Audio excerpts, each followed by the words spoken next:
Fala pessoal, aqui nós temos as ações da Irani acumulando a queda de quase 28% nos últimos 12 meses e ainda assim entregando um dividend yield próximo de 9%.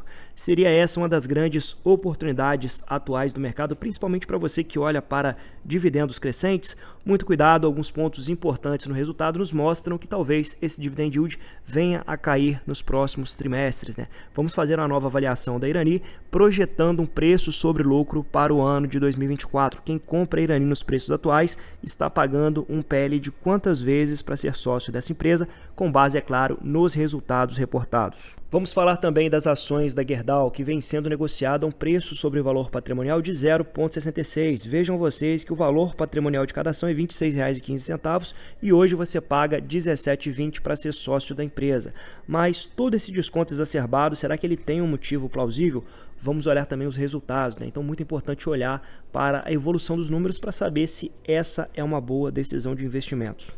Lembrando que nada é recomendação de compra ou venda de ações. Se esse vídeo te ajudar, eu peço que você fortaleça o nosso trabalho se inscrevendo e deixando um comentário que é importante para a gente ganhar visibilidade aqui e bora pro vídeo. Primeiramente, é importante a gente entender que o resultado do segundo trimestre do ano passado foi fortemente impactado por um evento não recorrente. Então veja que nós tivemos aqui o reconhecimento judicial de créditos de PIS e COFINS sobre a aquisição de Aparas, que gerou um resultado não recorrente de 161 milhões com relevante reforço de caixa para a empresa. Então quando a gente pega aqui o lucro líquido do segundo trimestre do ano passado, ela fechou em 228 milhões, né?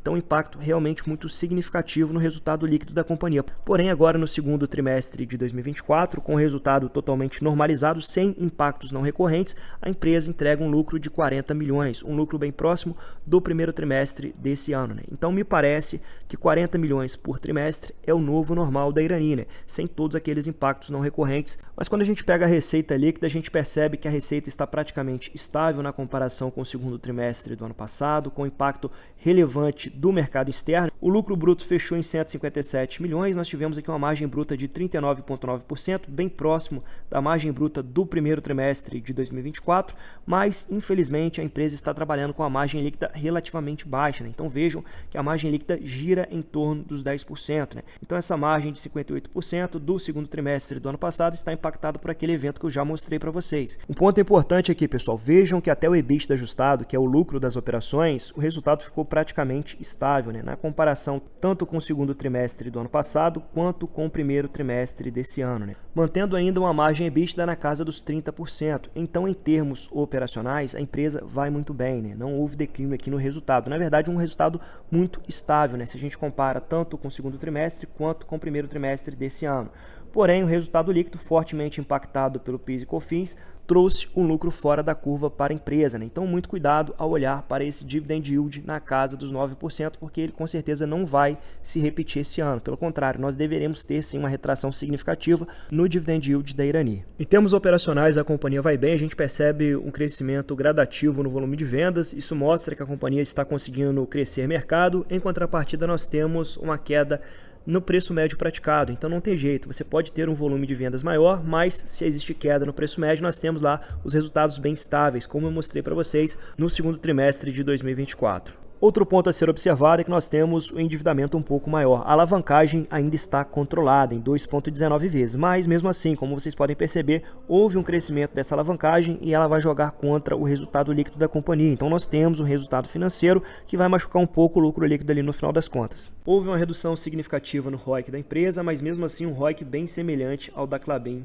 atualmente. Pessoal, do setor eu tenho uma preferência maior pelas ações da Klabin, por ela ser uma empresa um pouco mais diversificada, né? No segundo trimestre ela conseguiu catalisar bem a alta da celulose, o que impulsionou o EBITDA da companhia. Lembrando que a Klabin ainda está num processo de desalavancagem e vai demorar para gerar bons dividendos, mas pelo preço certo eu gosto sempre de reforçar a posição na minha carteira. Porém, entendo que a Irani tem também um posicionamento estratégico, principalmente com forte apelo à sustentabilidade, né? A questão das aparas de papel, a economia circular, tudo isso tende a destravar muito valor para as ações dessa empresa a longo prazo. Porém, apesar de ser uma excelente empresa, eu não acredito que a Irani seria uma pechincha nos preços atuais. Nós temos aqui o lucro líquido ajustado de 160 milhões estimado para esse ano e o valor de mercado da empresa é 1,9 bi. Então nós temos um preço sobre lucro aqui na casa dos 12,2. Então acredito que é uma empresa adequadamente precificada pelo mercado, sem margem de segurança para aportes nos preços atuais. Então, mais uma vez, estamos falando aqui de uma excelente empresa, sem dúvida a Irani, ela conseguiu gerar muito valor para os seus investidores nos últimos 5 anos. Se eu tivesse pagado um excelente preço nela, provavelmente eu não venderia as minhas ações. Porém, eu não acredito que no patamar de preço atual a Irani seria a melhor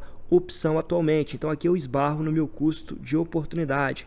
Eu prefiro direcionar os meus recursos para ações que eu acredito que têm maior potencial de upside, não só na cotação, mas também um bom retorno na forma de proventos, né? Uma vez que os proventos da Irani devem retrair nos próximos trimestres. Agora, uma ação que vem sendo altamente penalizada pelo mercado, sem dúvida, são as ações da Gerdau. E estamos falando aqui de uma empresa que tem algumas vantagens competitivas no mercado global de aço, né? Atendendo muito bem não só a América do Sul, como também a América do Norte, né? Uma posição bem consolidada nos Estados Unidos. E vejam que nós temos essa ação hoje trabalhando a um preço sobre valor patrimonial de 0,66, um desconto extremamente elevado, considerando o patamar de qualidade da empresa. Então, quando a gente olha aqui os indicadores fundamentalistas, temos uma ação negociada a um PL de 7 vezes, entregando um yield próximo de 8%, trabalhando com um endividamento bastante controlado, mas quando a gente olha para a margem líquida, a gente percebe claramente uma retração dessa margem, né? O que faz uma companhia perder margem? Pode ser um mau controle de custos, despesas,